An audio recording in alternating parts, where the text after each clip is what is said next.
Hi, October is Domestic Violence Awareness Month, and purple is the color that stands for domestic violence awareness. I have a hotline number for you, and it's 1-800-799-7233. That's 800-799-SAFE, SAFE. That's another way to remember it.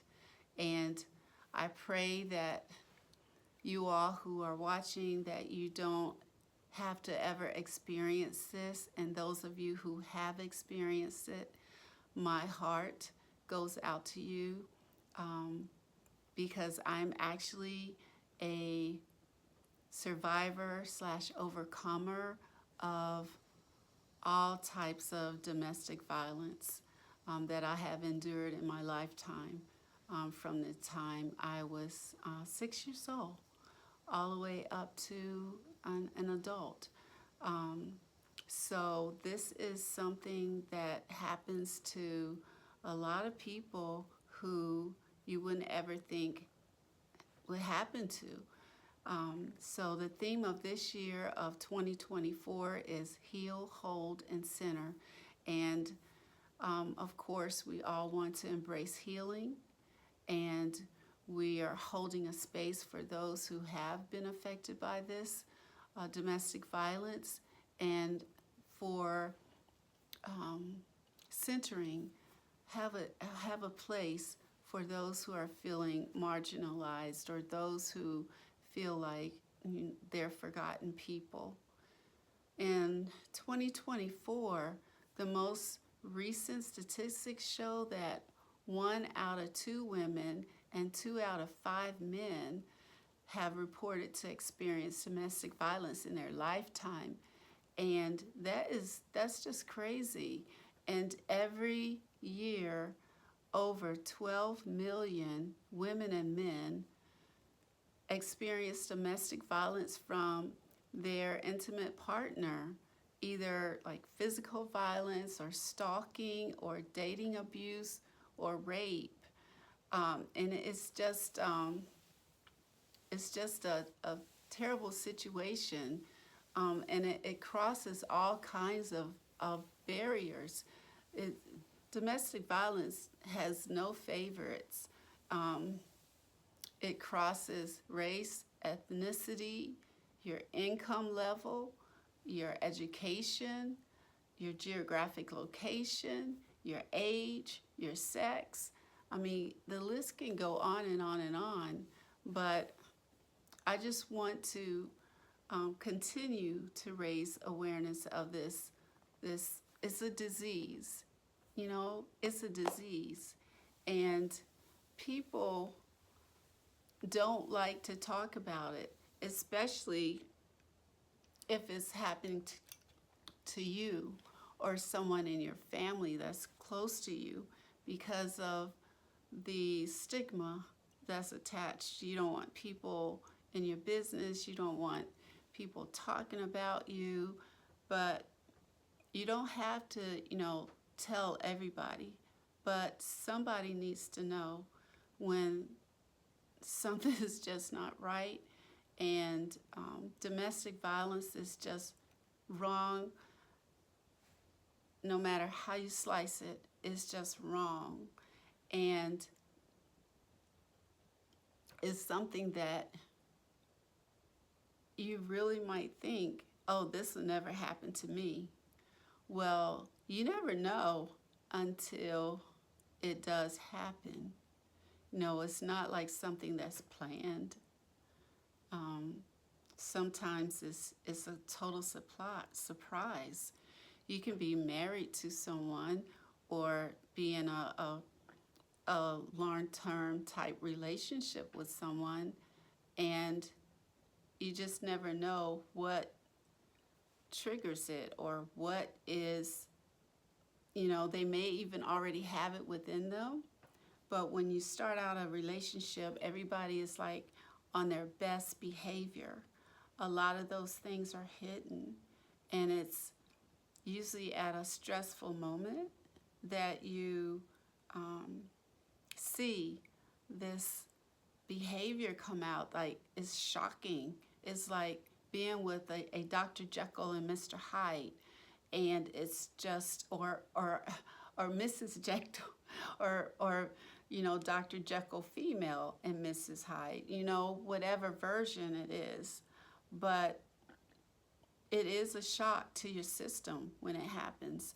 I remember when I was in high school and I was hearing stories about some awful things that was happening to some of the family members. And I would say to myself, and I would say out loud, oh, this would never happen to me. I will not let that happen to me. No way, Jose, that will not ever happen to me. And if somebody ever try, then I'm going to do this. I'm going to do that, But sometimes if you are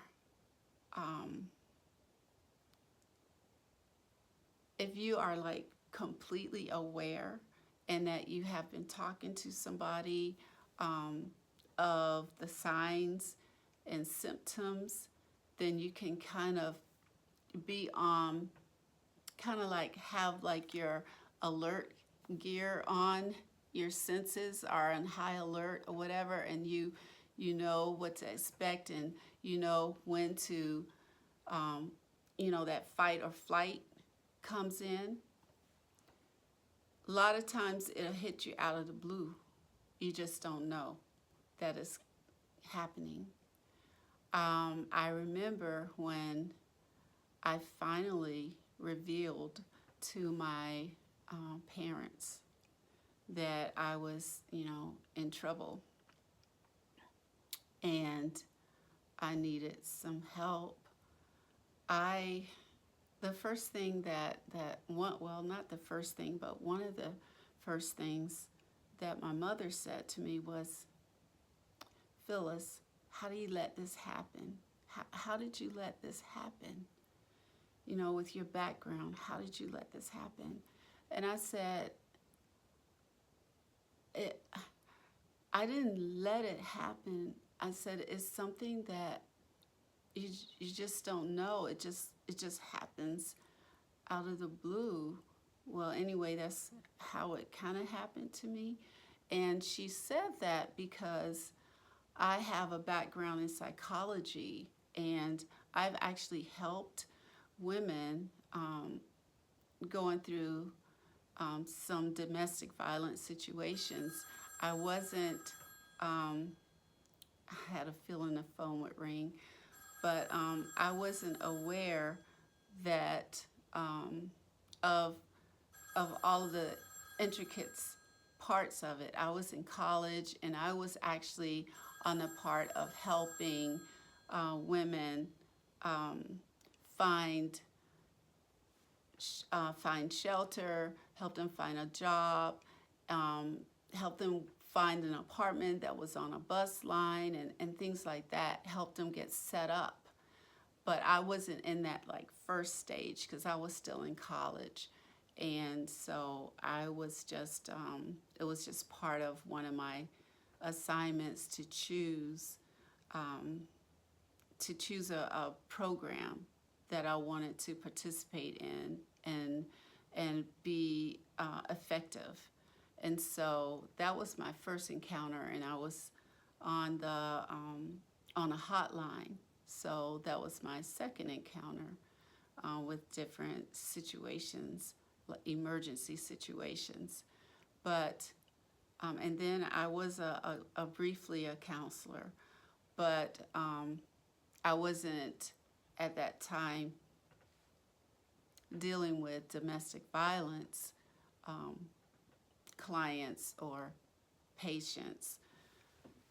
So I just said, well, it's different when it's somebody else and you're trying to help someone else, but when it happens to you, it's like all of that book learning and all of the advice that you have for someone else, sometimes it just goes out of your brain because it's all of these emotions flowing.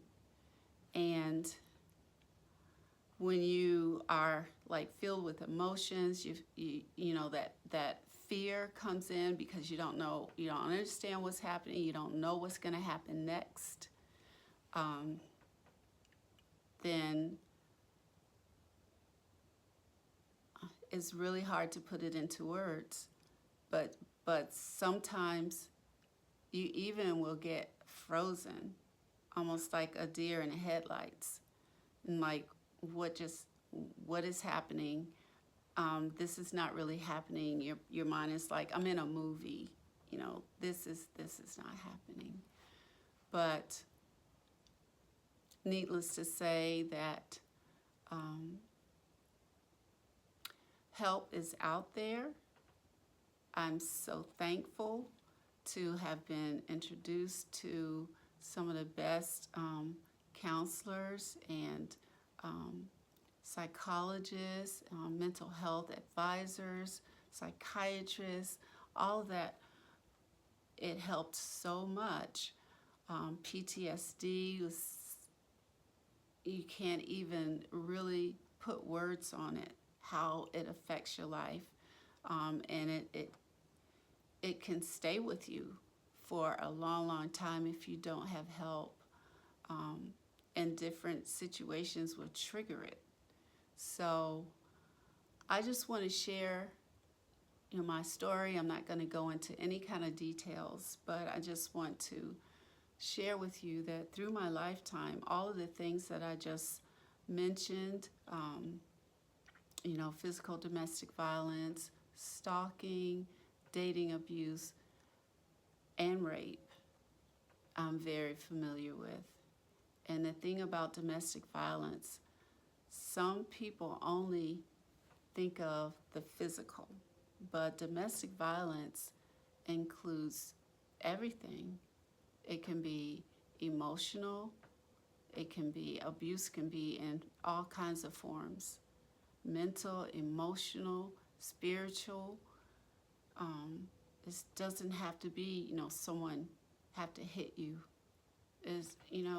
So that's where a lot of people get it all wrong. Well, I don't see any scars on you.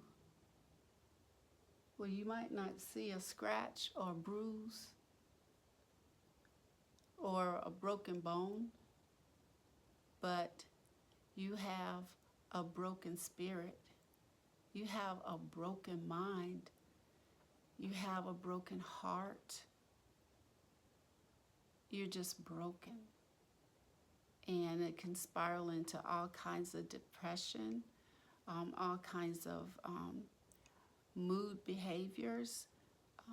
And then a lot of people say, well, why do they stay? I would just leave. Why are they staying? Well, unless you have help, you're around family or a bunch of friends, that is kind of quite a little bit different story. But many times when you're in that position, you're isolated. Your partner will keep family and friends from you. You can be in a whole different you can be in a whole different country. Actually, you can be in a whole different state or city from anybody that is close to you, your family, your friends, everything that you knew, because you're following your partner to wherever that person wants to be, because you love that person. And what adds an extra layer, along with the isolation, is when you have children. When children are involved, it takes it to a whole nother level, because you believe that, this is maybe just a one-time thing. It's not going to happen again. And then it might happen again. And then the person says, I'm sorry, I won't do it again. I keep apologizing, bringing gifts. It won't happen again. I'm sorry, don't leave, don't leave, don't leave. If you leave, I'm going to do this. It's a whole bunch of things, a whole lot of psychological things that go along with it. But the main thing is you want to keep your family together. But it takes a really, really strong person to get the courage to finally do it. I mean, just to get the courage to even think, okay, I got to get out of this. This is not normal. This is not normal. You know it's not normal, but you still in it. And you might be in it for so long that it seems like this is life. This is just how it's going to be, and I just don't know what else I'm going to do because this is my, this is how I have a home. This is how I have food. This is how I have money. This is how I can, I have a car. You think of all the things that what's going to happen if I leave. I'm going to be homeless. What about my children? So there are a lot of things that go through people's heads. And so my point of saying all of this, if you know anyone who is experiencing domestic violence, please don't judge, because you have no idea what it feels like. You have no idea the mental turmoil, emotional turmoil, and even the physical pain from it. All of the stress from it all can actually cause physical illnesses. I know that a lot of my issues came from all of the high stress. You're on high alert at all times because you never know what you're going to say or do that might trigger a reaction. And it's just something that you just never know. I remember coming home when I would come home from work, because I worked really long hours. And I want to share this with you because, yes, I'm a pharmacist, and I've been a pharmacist for a long, long time. And, it's like, what? And this happened to you? It can happen to anyone. It can happen to ministers' wives, doctors, lawyers, anybody. It doesn't matter what you do. You can work in a school system. You can be a teacher. You can work, do construction. You can do whatever. It doesn't matter. But anyway, I just wanted to share this, that it just doesn't matter. And, where you come from, because it does cross all kinds of lines. I want to, so just going to end it with, there is life after domestic violence, and the main thing is when the first sign, start seeking help right then. If someone hurts you one time, that's enough. That can be the beginning of a pattern, and you don't want to be in that relationship long enough for a pattern to begin, and to continue. So the main thing is to, make a plan and seek help and get out. Call a local shelter, call that hotline, but and talk to your best friend. Pray first. Pray of all. Pray. That's number one. But just remember that Your life is more important than that relationship. So don't stay. Get out, no matter how it looks, no matter how much you wanted to make it work, no matter how much you tried to make it work. You are more important than that relationship. And there are a lot of variables. There's so much when it comes to domestic violence. This is just the tip of the iceberg. But always, seek help. And if you have a friend who it just seems like something's just not right, don't be afraid. Don't be afraid because you don't want to get involved. A lot of people are dead now because someone knew who didn't want to get involved. So, thank you for listening. I hope that this helps someone. And thank you again. This is Phyllis M. Weaver, pharmacist, chronic illness strategist, healthy lifestyle consultant,